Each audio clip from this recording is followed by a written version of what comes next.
I asked myself the question, what am I interested in? That basically everybody in the world is interested. Like, what's the most interesting subject? And I thought, well, power, money, fame, sex. And it was like power, money, fame, sex. And this to me felt like one big subject. And I was just researching and writing on that all the time. Like, it wasn't even that I wanted to leave law and become a writer. It was like, I want to write this book. I really want to write this book. I want to publish this book. And at a certain point, I thought, well, I'd rather fail as a writer than succeed as a lawyer at this point. So I should play my hand.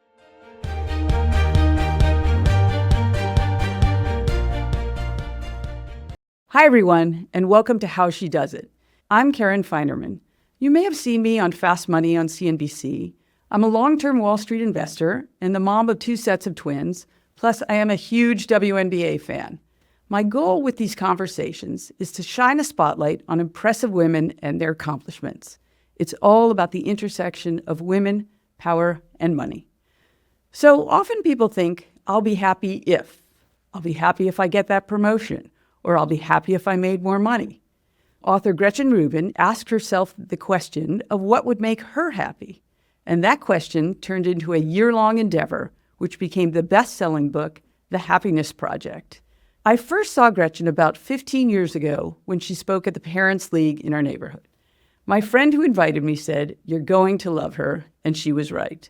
Her writing offers elegant observations and strategies for living a better life.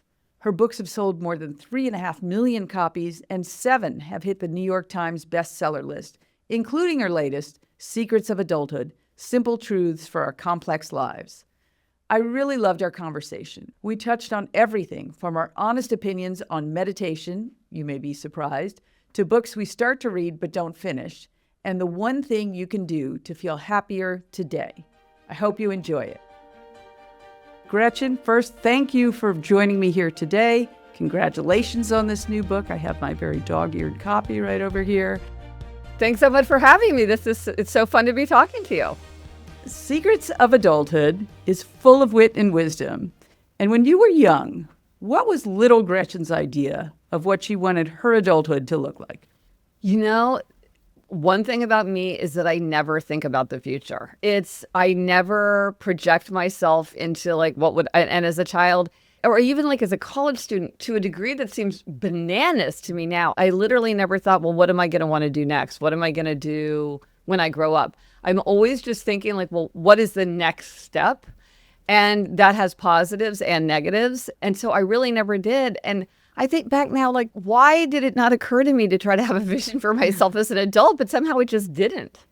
Well, that's sort of amazing for me to hear because you had this really incredible career. You went to Yale Law School, which probably does not happen by accident. You clerked for Supreme Court Justice Sandra Day O'Connor. That for sure does not happen by accident. But then you decided to leave the legal profession. What happened? Well, so the thing is, it's not that I don't work hard. It's just that I work hard for like the next thing. And so if you're in college, it's like, I'm going to get really good grades. So I did. And then I went to law school for all the wrong reasons. Like, I'm so happy that I did. It worked out really, really well. But I went because I was like, well, like, I'll keep my options open. I can change my mind later. It's a great preparation for a lot of different things. I'm good at research and writing. My father's really happy. He's a lawyer. So I was like, okay, well, law school seems like a plausible next thing. And for someone like me who's just like, tell me what to do and I'll do it, it was great because it's like, study for the LSAT. Well, I did well on the LSAT. Okay, apply to law school. Oh, I got into Yale Law School. Can't turn that down. So I was really quite far along. I was actually clerking for Justice O'Connor when I was like, okay, what am I going to do next? Because now the world is open. There's no like obvious path that a person could just execute on. Mm-hmm. And I knew I didn't want to go to a law firm. And so what was I going to do? Ever since I was a child, I've become intensely interested in subjects and do a tremendous amount of research and note-taking. And at that time, I had a project like that was just overwhelming me. And I was spending all my time on it. And then finally I thought, this is what a person would do if they were going to write a book. Maybe I could write a book. So then I went out and got a book called How to Write and Sell a Nonfiction Book Proposal. And I just followed the directions, which makes it sound easier than it was. But that was basically my process. So was there something nagging at you that you were sort of maybe ignored for a while that was while you were doing this incredible law career? I mean, that's sort of the resume that people would die for. but something what just wasn't resonating with you?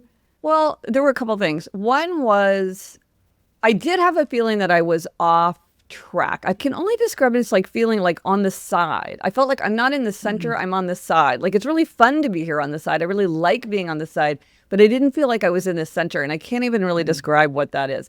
But the problem was like growing up, like I didn't have a sense for a way for me to become a writer. Like I thought at the time, well, you either wrote novels or plays or poems, or you were a journalist, or you were an academic who wrote like a biography of Samuel L. Johnson. And I didn't want to do any of those things. So I didn't really see a place for myself in writing, but I majored in English. I always would write a paper instead of taking an exam if I could. I did everything a person would do to prepare to be a writer, other than actually get any credentials in writing. But I didn't have a framework to put my interest and ambition into. So the idea that I had when I was clerking is I asked myself the question, what am I interested in? That basically everybody in the world is interested. Like, what's the most interesting subject? And I thought, well, power, money, fame, sex. And it was like power, money, fame, sex. And this to me felt like one big subject. And I was just researching and writing on that all the time. And so what happened was that I saw my way very clearly. Like, it wasn't even that I wanted to leave law and become a writer. It was like, I want to write this book. I really want to write this book. I want to publish this book. And at a certain point, I thought, well, I'd rather fail as a writer than succeed as a lawyer at this point. So I should play my hand. You actually wrote a book, Power, Money, Fame, Sex. And then in 2009, The Happiness Project was a runaway success. So let me ask you, how much happiness did the success of The Happiness Project give you? That's kind of a hard question to answer because it gave me a lot of immediate satisfaction. It also meant that I could keep writing, because one thing as a writer is that if your books don't really succeed, then you kind of can't keep writing. And the book that I wrote before The Happiness Project had not succeeded. When your book is a flop, they tell you very gently, well, that book didn't find its audience. So that was a real issue for me. Like, was I going to be able to keep writing? So it was very exciting to all of a sudden, I was just operating in a whole different way. It kind of showed me the path forward in my writing life. So it gave me a lot of happiness. I mean, but so many things came out of it, right? You know, Yeah. the podcast Yes. that you actually do with your sister. Yes, which is a huge engine of happiness for me. And I have a newsletter, and I have a Substack, and I have products. Yes. I mean, right, everything came from that. Yeah. So it's sort of hard to unpack all those things because it just changed my life so dramatically. It was a very good thing to happen. What did that mean for you financially in terms of how you felt about being successful? What did that do for you? Well, it definitely made me feel like I had established myself in the world of writers, which was really, really important to me. Now, I have to say, like, writing The Happiness Project, it was my fourth book. So I had worked for 10 years to become an overnight sensation. Many people don't even know that I wrote these 3 other books. So it wasn't as dramatic a change as people sometimes imagine, because they think like, oh, I was a lawyer and then I wrote this huge best-selling book. No, I had been a writer for 10 years, but it was very exciting. The mistake that I made was I didn't think about building a team around me fast enough. For a long time, it was just me. Then it was just like one other person, even though the nature of my work was changing, because the nature of writing and being a writer is now that we're much more engaged with audiences directly, which I love. I love having a direct connection with listeners and readers through a podcast, through newsletters, through social media. But so I didn't think enough about like, well, maybe now with this money that I'm making, I should have people helping me. I sort of like didn't even know how to articulate for myself, like, what is even the role that I need and what job would that person do? Everybody around me was like, this is what's holding you back. This is not the highest and best use of your time. This is not your unique contribution. Like, somebody else could do this better and faster. So that's what I really regret, is I wish that I had done that sooner. Now I have a team in place, and it's just so exciting and so fun and rewarding, because now I just do more of the parts that I like.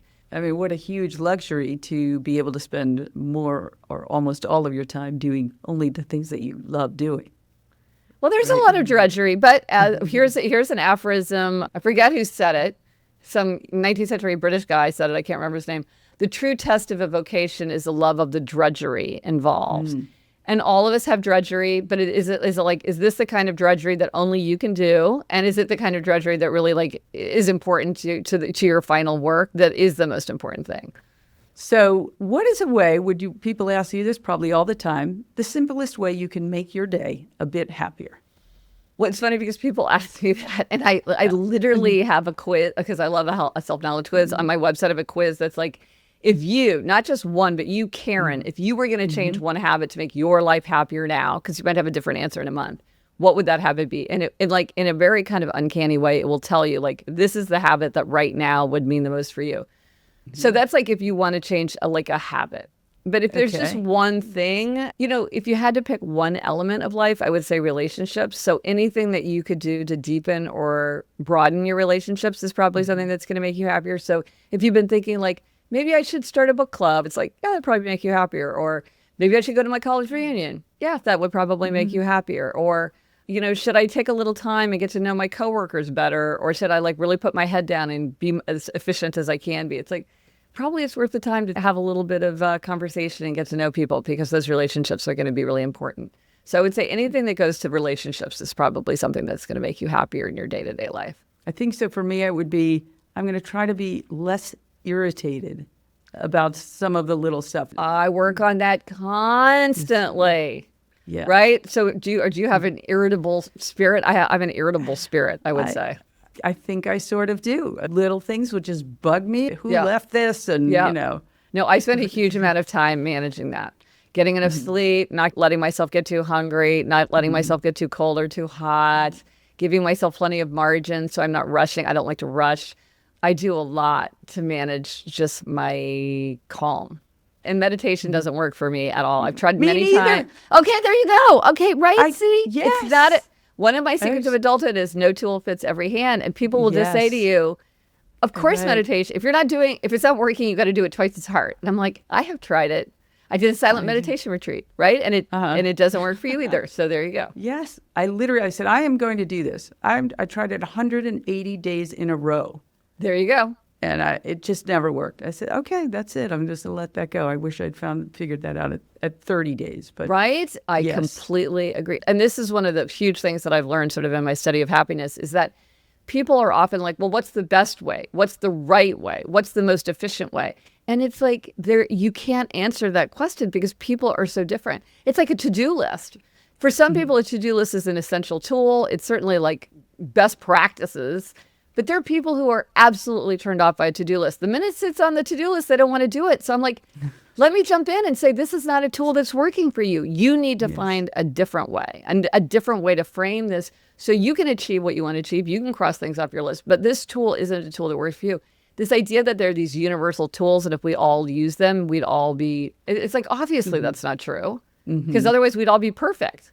Yes, and to your point, no one is perfect. So right. That alone should tell us. Let's talk more about your latest book, Secrets of Adulthood, Simple Truths for Complex Lives.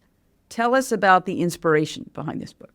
Well, with this book, a couple of strands came together. So first of all, I wanted to gather the secrets of adulthood that I had learned from time and experience, usually the hard way, to give to my two daughters who are like embarking on the world, to try to spare them some of the suffering and challenges that I experienced. But as soon as I started collecting them, I realized like I need this collection just as much for myself because I keep learning the same lessons over and over and over. Like something that can be done at any time is often done at no time. Like I have to remind myself of that constantly. And so I wanted to write these things down. And then also as a writer, I've always loved the form of the aphorism. And an aphorism is sort of a short general observation about human life that's attributed to a person. So a proverb is like a stumble may prevent a fall, or a watched pot never boils. That's a proverb. But then an aphorism is like Mark Twain said it, or Montaigne said it, or Oscar Wilde said it. So these are my original aphorisms.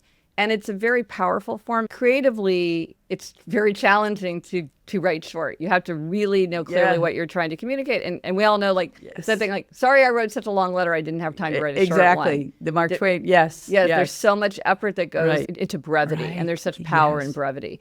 I started writing all these secrets of adulthood as aphorisms, and then finally I was like, wow, this is like, I've got a lot of these. Maybe I could turn these into a book. So one of them I read, I didn't realize that was yours, and it's brilliant. It's about raising kids, and it's the days are long and the years are short. Yeah. That's genius. Well, it's funny with that one. Like I spent months trying to find a way to articulate that kind of double timeline that we as parents experience. And it sounds so simple and it sort of sounds so obvious. And I think a lot of the power of aphorisms is when you hear them, they often feel like, oh, of course, I've thought the same I've thing. always known that, but I didn't know how to Yeah. express it. Yes, I've thought exactly the same thing myself. Yeah. On How She Does It, we're interested in women, power, and success. So we selected some of your aphorisms that align with those themes. And I'd love to hear your thoughts on each. Okay. People don't talk enough about how comforting work is. I mean, I was just talking to somebody about this yesterday. And maybe not everybody agrees, but I find work immensely comforting. It can be a respite. It can be a refuge. It can be, it's a source of satisfaction and values and relationships and novelty and challenge. And yeah, it can be very comforting. Okay, another one. We know what matters to people when they repeat themselves. Well, I think about that with myself because I'm like, what stories am I retelling and what does that say about me? But I will notice that with my friends or with my family. It's pay attention to it because there's a reason that they want to tell that story over and over again. It gives you insight into what matters to other people. Another one that I really loved was by trying to save things for a special occasion, we squander them. I have a real problem with this. I will save things. I will hold them back because I want to preserve them. And then sometimes they just end up, like I had this pair of pants that I loved. So I'd save them. But, years go by and then they're not perfect anymore. And I'm like, I should have worn those every single day that I wanted to instead of like saving them. How about you? Do you have anything that you save? Yes, I do. It used to be my parents would save the good dishes for Yes, something. That's classic. And that rarely happened, whatever that something was. Yeah, good stationery, wine. There's so many things where you think, why am I saving it? Why am I holding it back? I find this about creativity too. My sister, who's the co-host of the Happier podcast with me, she's a TV writer. And we talk about with creativity, like sometimes you have this urge to like hold things back or like, I had a really great idea. I'll use that like down the road. And I've realized as a writer, like, no, I have to just pour it out all the time, use up all my good ideas as fast as I can. And she says, like, they used to say like, oh, this would be a good idea for like episode 3. And they're like, no, we're going to put it in the pilot. Everything has to be front loaded. And you just have to trust that as a creative person, you will be able to generate more ideas. But there is this kind of holding back. Right. That can be hard to manage. So I last year did the Year of Yes. The Shonda Rhimes book? Yes. I realized, oh my God, Taylor Swift Eras Tour is almost over and I haven't gone. So, all right, we're going. Let's find it. Where is it? Where'd you go? We went to New Orleans. Okay. Which was super fun. And you have a concept that resonates with me. It's choose the bigger life. Yes. So tell us about how you came to choose the bigger life. Well, often I find that we'll be in a situation and it could be sort of like what you're saying, like, should I push myself to do this or should I not push myself to do this? Because maybe there's discomfort or inconvenience or expense or like insecurity, just like the uneasy feeling that we have when we're a beginner. So should I do it or should I just like let myself off the hook? Or sometimes we're making a decision and the pros and cons feel very evenly balanced. Like I'm choosing between a great apple and a great orange. How do you decide? Or like in our family, it was the question of should we get a dog? And it's like there were all these positives, but then there were all these negatives. So how do you weigh the positives and the negatives? Sometimes you just sort of get paralyzed because it's very hard to see like, how do I come down one way or the other? And I find that a question that will often completely cut through the noise and instantly reveal the right answer is choose the bigger life. And the thing that's interesting about this is you can't tell somebody else what the answer would be. Because say getting a dog. We decided that for our family, having a bigger life was to get a dog. And in fact, we just got a new dog. So now we have a 10-year-old and a 10-week-old puppy. The pros and cons seem very evenly balanced, but choose the bigger life. The bigger life is the puppy. But for another family, no. A bigger life would be not having a dog because they'd have more freedom to leave. Dogs are expensive. They'd have more money to spend on other things. They would just feel like less responsibility, less tasks, less errands. And that for them would be the bigger life. And so sometimes it's a question that can really reveal, because I think if you said to somebody, do you want a smaller life or a bigger life? I think most people would say, I want the bigger life. for me, whatever that means for me. I have sort of a similar kind of thought. Choose the thing that makes you happier 51% of the time or more. Okay, but then how do you apply that to something that doesn't make you feel happier 51% of the time and yet nevertheless makes you feel happier overall? Because happiness doesn't always make us feel happy. A lot of times women will have, do I continue working or stay home with the kids? And that's a really sort of difficult decision. It's very unique. There's no real right answer, but there is an answer that will be better for you 51% of the time. You might not know, you're not going to know when that 51% is. And you'll be faced with, wow, I have uncertainty about this decision. You have to expect that uncertainty, that potential regret. If it were easy and you never regretted the choice at all, you wouldn't have to worry about how difficult the decision was. Well, that's very interesting because that reminds me of one of the secrets of adulthood, which I won't even be able to quote myself accurately. So here I go. I have it here, so go ahead. It's the idea that so often when we're faced with a tough decision, both decisions will bring regret because to choose one is not to choose the other. And so the idea that if I make the right decision, I will have no regret.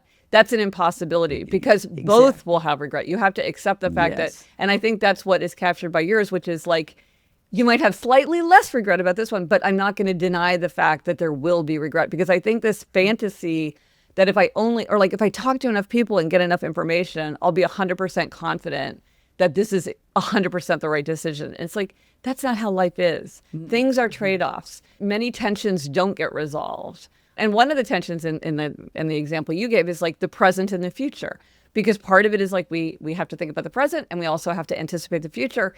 The future is uncertain, but the present is also uncertain. And that's what I like about the secrets of adulthood. People are circling around a lot of the same big ideas because the most important truths are too important to be new, but they will articulate them in different ways. They'll use different vocabulary, different metaphors, and that will resonate with different people. They say when the student is ready, the teacher appears, but each person kind of needs their own teacher. And I can imagine that for somebody who's very kind of numbers oriented, that would be a very powerful way to think about it. Whereas for someone else, a different metaphor is more useful, but they're all kind of getting at that same core challenge. So one of the quote, I'm not going to quote it exactly right, but it is the idea of it's a lot more difficult to quit something than to continue.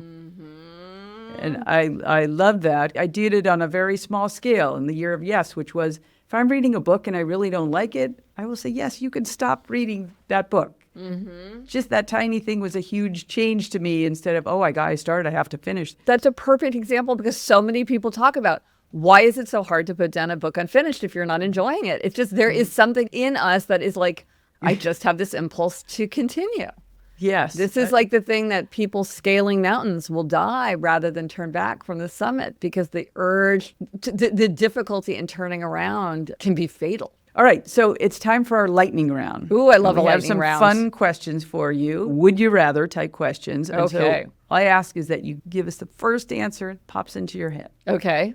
I don't think very fast on my feet, so I may have to take a beat. Okay. All right. Okay, you ready? Write 5 new pages or clean out a closet. Well, that's procrastinating. Yes, I do want to put off doing the other. So I would definitely push myself to write the 5 pages because I've fallen into that trap many a time. I know it well. Because you're I'm not lying on the sofa watching Office reruns. I'm being very productive. And it's no, that's procrastination. Okay, a walk with the dog or reading by the fireplace? Well, really, I'd rather read by the fireplace, but I like walking the dog too. Okay. April Fool's Day or Valentine's Day? I like both. I know you do. I love some of your April Fool's stories of jokes you play on the kids. Yes, I do love green a great milk or frozen cereal. Oh my gosh, the frozen cereal. Nothing will ever top that. I like his Valentine's Day. Okay. HGTV or Turner Classic Movies? These are hard. Oh, wow. okay. I guess Turner Classic Movies. I had to stop watching HGTV. I would only watch it in hotel rooms when I traveled for work. But I would just become instantly hypnotized by it. I'm I clearly cannot manage this. Okay, that diverts me for a moment where abstinence is so much easier than moderation. Yes, that's me. I'm an all or nothing person. And that's what I will do is I'll say, I can't have a little, love it or leave it. I have to have none. Are you Yes, a abstainer or a moderator? I am an abstainer. I only eat sugar 1 day a year. I only eat sweets 1 day a year. I don't even do that. When did you quit sugar? 30 years ago, I was in college and I would just, eat crap all the time. I'm like, this isn't good. I'm never going to do this again. And then never's a long time. Once a year on my birthday, I will have Levain cookies, peanut M&Ms, which I think are created by God, but that 1 day a year, and it's so much easier. You've got way longer than I have. I quit 13 years ago. And I'll make an exception more like it's my sister's wedding or something like that. But I love this idea of a planned exception where it's like, I look forward to it. I live up to it. I look back on it with pleasure. But see, here's the thing, Karen, like I think a lot of people who struggle with the sweet tooth, which sounds like both of us do, they think that it's easier to have it in moderation. It sounds like it would be easier to follow the 80-20 rule or have half a brownie or whatever. And I keep saying to people, maybe, but maybe it's easier to have none. For me, it's easier to have none. For you, it's easier to have none. Right. And like, just try it. Because I think people are like, moderation is pleasant to the wise. And I'm like, but not always, not to everybody, right? It's easier. Because then so much easier. The temptation just fades away. You don't even notice it. Right. It's just one decision. I remember I would be like, let's say you're in a conference room and they have like a plate of cookies that aren't even good cookies that are in the middle. And I would resist. And then at the last minute, I would eat 3 on my way out. And then I would regret it. Because like, why am I eating? If I'm going to eat this, I should have something good. These aren't even good. Good and purposeful. And okay. And then it's over. And then that's easier to walk away. But now I'm like, you could put a plate of cookies in front of me, fresh baked from the oven, smells wafting up. I will barely notice it. And in my book, Life in 5 Senses, it explained why that is, which is, the brain brings cues to the front when it thinks you need to know them. If it thinks you don't need to know it, they fade back. So like you and I live in New York City, and my podcast producer was saying like, oh, people in New York City, they don't hear the sirens. Like as your producer, I'm like, there's a siren right outside your door. Like stop talking. But I'm like, I literally do not hear it. And he said, but in LA, they don't hear helicopters because our brains just dial that back. It's not information we need, so it really fades out. And if you quit sugar, it's like that information. Like people are like, but the smells and the sights. And I'm like, truly, it's hard to explain. It just fades away. I totally get it. I'm there and I'm next to an Auntie Anne's and it's only vaguely where it used to be. I'd be like, oh my goodness, what is that amazing smell? It just gets easier. People I think they don't try it, so they don't know. Yes. Okay. Does money buy happiness? Can money buy happiness? Money doesn't buy happiness, but it buys many, many things that go directly to happiness. So depending on how you spend your money, it can do many, many things to make your life happier. And, of course, one of the greatest things that money can buy is the freedom from having to worry about money, which is one of the biggest concerns that people have. But it can contribute mightily to a happy life. Okay, last one. This is in 2 parts. What is the best investment you've ever made? And a really broad definition of investment doesn't need to be stock or anything. What's the best one and what's the worst one? Well, maybe the best one is high intensity weight training, which I started maybe 20 years ago, which is a super efficient way to strengthen your body. And I'm just like a dedicated couch potato. And I would do cardio, but I didn't do strength training. And there's just more information all the time about how important strength training is. And kind of one of the things that's great is because I started doing it, I got 1,000 people in my circle to do it. Every member of my family, from my in-laws and parents to my children and tons of my friends and my husband, all do it too. And so I feel like I've sort of been a spreader of an idea that I think is really valuable. So that was a really, really good investment. What's a really bad investment that I've made? What's something that I overspent on and really regretted? It could be like clothes. Oh, I bought it and I never wore it. Oh, I know what the worst investment we've made recently is. So we decided like as a family, like let's take a big adventurous family vacation. Like let's go hiking in Chile. And and some friends of ours told us about this trip organizer that's really great. So we did it, and the tickets and the signing up, and we're like thinking about how are we going to train for this because of the altitude. And then my husband looks at his calendar and sees that he has like a unmissable work offsite right in the middle. So then we had to try to unwind everything, and we got a lot of the money back, but some of it is like, okay, we're just gonna have to spend it on another trip. But so now I feel sort of trapped, like, oh, this thing is hanging over our heads until we do it. But it takes a lot of work to kind of clear out the time and the energy and the space for like a big adventurous trip like that. And so I'm like, gosh. But I will right. give myself credit for like, I did not say to him I did not do any recrimination. I'm like, the Done. punishment fits the crime. I don't need to weigh in here and make it worse. Like, he gets it. But that was something where it was like, we put a lot into that trip. And then it was just like, actually, no. Okay. Good one. All right. So thank you so much for spending the time with me, Gretchen. You can find out more about Gretchen's books, including her latest, Secrets of Adulthood, plus her Happier podcast and more. It's all on her website at gretchenrubin.com. Really, thank you so much for spending the time with me. Oh, I so enjoyed our conversation. Thank you.